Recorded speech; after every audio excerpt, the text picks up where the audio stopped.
નમસ્કાર મિત્રો, પર્દાફાશમાં ફરી એકવાર સૌનું સ્વાગત છે ને હું છું ભૂપેન્દ્રસિંહ રાવલ.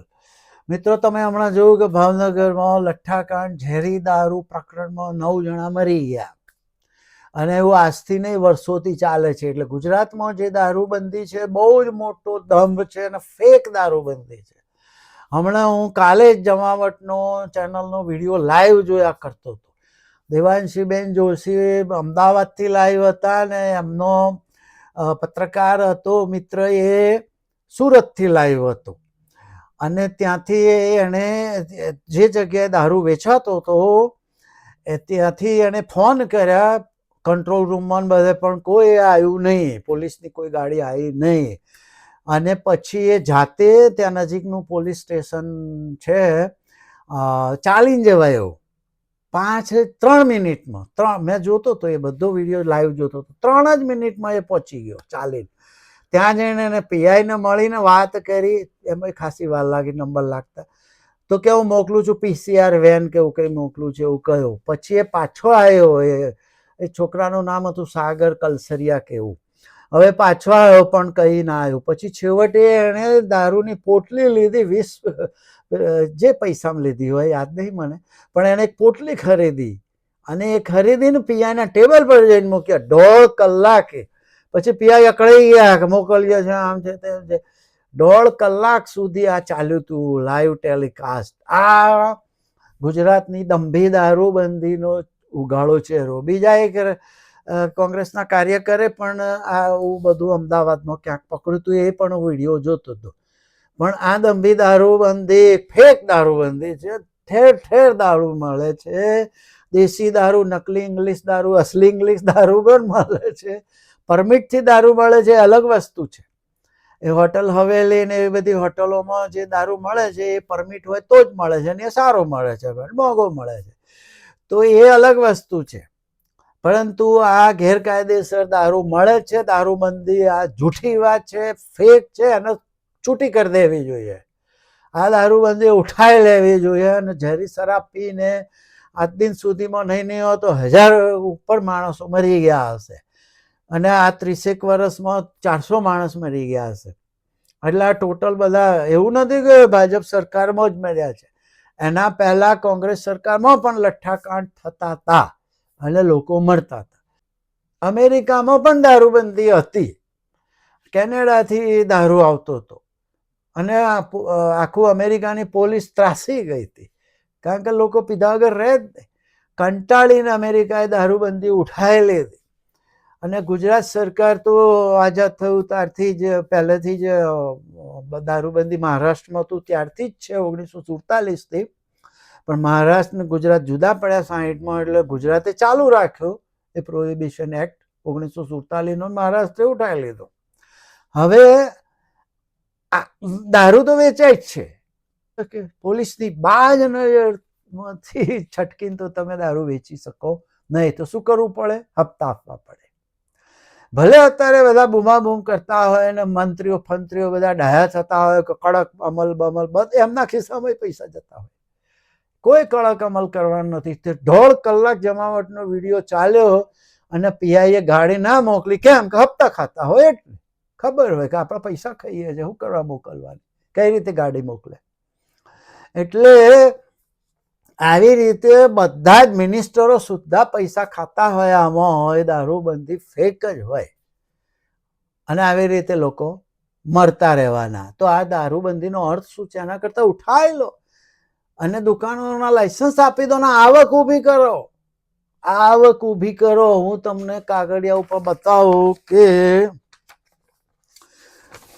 પડોશી રાજ્યો, રાજસ્થાનની 2024-25ની દારૂની આબકારીમાં જે રેવન્યુમાંથી જે લાયસન્સ આપ્યા હોય ને, સરકાર જાતે દારૂ વેચે તો એ વાંધો નહીં આવતો. અમારે અહીં પેન્સિલ્વેનિયા સ્ટેટમાં ગવર્મેન્ટના જ દુકાનો છે, ગવર્મેન્ટની દુકાનો છે. તો આબકારી આવક 15,104 કરોડ 2024-25ની. મધ્યપ્રદેશની આવક 15,201 કરોડ. મહારાષ્ટ્રની આવક 25,466 કરોડ. આ સરકારની તિજોરીમાં જાય. આ સરકારની તિજોરીમાં જાય તો સરકાર એમાંથી પ્રજા માટે સારા કામ કરી શકે.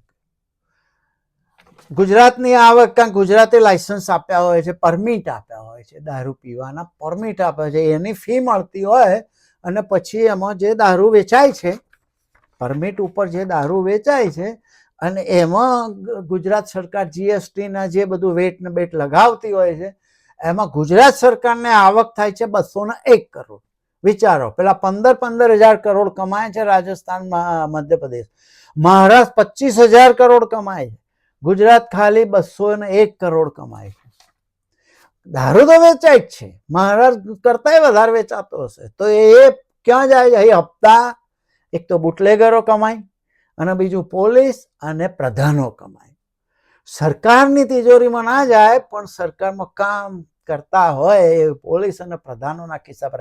એટલા માટે ગમે તે સરકાર આવે, ભાજપ આવે, કોંગ્રેસ આવે, બધા આવે, દારૂબંધી હટાવવા નથી માંગતા એ લોકો, કારણ કે એ પ્રધાનોના પર્સનલ ખિસ્સામાં પૈસા જાય. સરકારની તિજોરી ના ભરે, તેલ લેવા ગયા આપણે, શું મય પોલીસના ખિસ્સામાં પૈસા જાય. હપ્તા ખાતા જ હોય તો જ ધંધો ચાલવા દે, નહીં તો ચાલવા જ ના દે. રેડો પાડી પાડીને ભૂકા બોલાવી દે. પણ છતાંય એમને કાગળ ઉપર બતાવવું પડતું હોય છે. એટલા માટે થોડીક રેડો જાણી જોઈને પાડતા હોય, કહી દેતા હોય કે ભાઈ થોડુંક મોકલી દે ને, તારે ત્યાં ખોટી રેડ પાડવી પડશે, પછી ધંધો ચાલુ કરી દેજો. હવે મરણના આંકડા કહી દઉં તમને ફટાફટ, આપણે બહુ લાંબો વિડીયો નથી કરવો. 1976માં ગુજરાતનો સૌથી જૂનો દસ્તાવેજી લઠ્ઠાકાંડ અમદાવાદમાં થયેલો, 100ની આસપાસ મરેલા.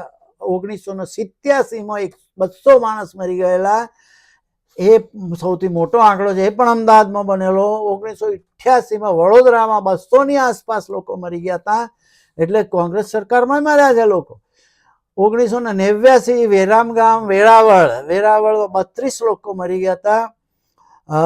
2005માં હવે ભાજપ સરકાર આવી ગઈ.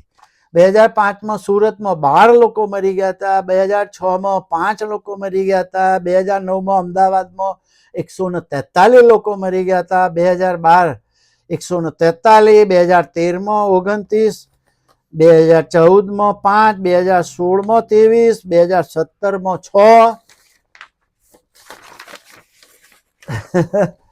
2018માં 1 નું નામ છે ગુજરાત, 2019માં 3, 2020માં 10, 2021માં 4.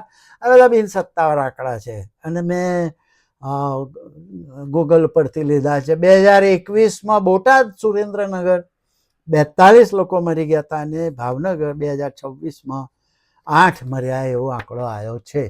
ટૂંકમાં અત્યાર સુધીમાં 1000 કરતાં વધારે લોકો મરી ગયા હશે. આ તો સત્તાવાર. એટલે આ આખી દારૂબંધી ફેક છે. હવે હું તમને એક મસ્ત વાત કરી દઉં કે મહાભારત કાલથી ગુજરાતીઓમાં દારૂ પીવાની કોઈ સમજ આવડત છે નહીં. એ મારે કહેવું છે. એક નીરજ કરીને, ગોપાલદાસ નીરજ કરીને એક કવિ હતા, એમણે લખેલું કે ના પીને કા સલીકા ના पिलाने का शऊर, ऐसे भी लोग छले आते हैं मैखाने में. પીવાની રીત ના હોય, પીવડાવવાની સમજ ના હોય, કશું પીવાની સમજ ના હોય, પીવડાવવાની કશું આવડત ના હોય, એવા લોકો મેખાનામાં આવી જાય. મહાભારતના કાલથી, કૃષ્ણના સમયથી આપણને દારૂ પીવાની કોઈ સમજ છે નહીં. યાદવા સ્થળી દારૂ પીને જ થયેલી અને બધા યાદવોનો નાશ થયેલો, ત્યારથી તે આજ દિન સુધી કોઈને પીવાની સમજ છે નહીં. અને મેં એટલા માટે મહાભારતનો કૃષ્ણનો દાખલો આપું છું કે સૌથી પહેલી દારૂ બંધી દ્વારિકામાં, દ્વારિકા નગરમાં કૃષ્ણએ કરેલી. મહાભારતમાં ઉલ્લેખ છે. આર્યું મહાભારત મારી પાછળ જ પડ્યું છે. અને દ્વારકામાં દારૂબંધી હતી. સોમનાથમાં તો પ્રભાસ, જે ભાલકા તીર્થ કહેવાય છે, ત્યાં તો હતી નહીં, પ્રભાસમાં તો હતી નહીં. એટલે બધા યાદવો ત્યાં ગયા, દારૂના પીપળા ભરીને ગયા. ખાવાનું હું લઈ ગયા તમારે કેવું નથી, કારણ કે તમારી ધાર્મિક લાગણી દુભાઈ જશે. એટલે ગયા, ત્યાં બધા દારૂ પીધો, ત્યાં યાદવાડ સ્થળી થઈ, બધા ત્યાં આગળ અંદર લડીને મરી ગયા. પછી બલરામે જતા રહ્યા, દરિયામાં ગયા એવું કે છે, શેષનાગ હતા એટલે, એ તો વાર્તા છે.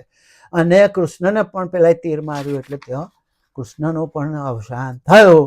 એ યાદવા સ્થળી થઈ એ જમાનામાં પણ કૃષ્ણે દ્વારકામાં દારૂબંધી મૂકેલી હતી, પણ તોય યાદવો દારૂ પીધા વગર રહ્યા નહોતા.